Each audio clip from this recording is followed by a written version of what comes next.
ఒకసారి హెబ్రీ పత్రిక 5వ అధ్యాయంలోకి మనం వెళ్దాం. 7-8 వచనాలు చదువుతారమ్మా ఎవరైనా? శరీరధారిగా ఉన్న దినములలో మహారోదనముతోను కన్నీళ్లతోను తన్ను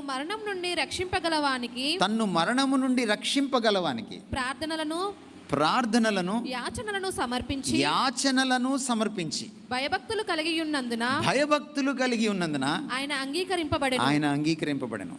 ఆయన ప్రార్థనలో ఆ ప్రార్థన తీరు మీకేమర్థమైంది? యాచన అంటే తెలుసా? యాచన అంటే ఏమిటి?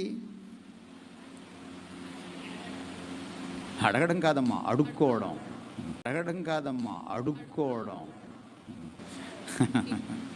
అడగడం వేరు, అడుక్కోవడం వేరు.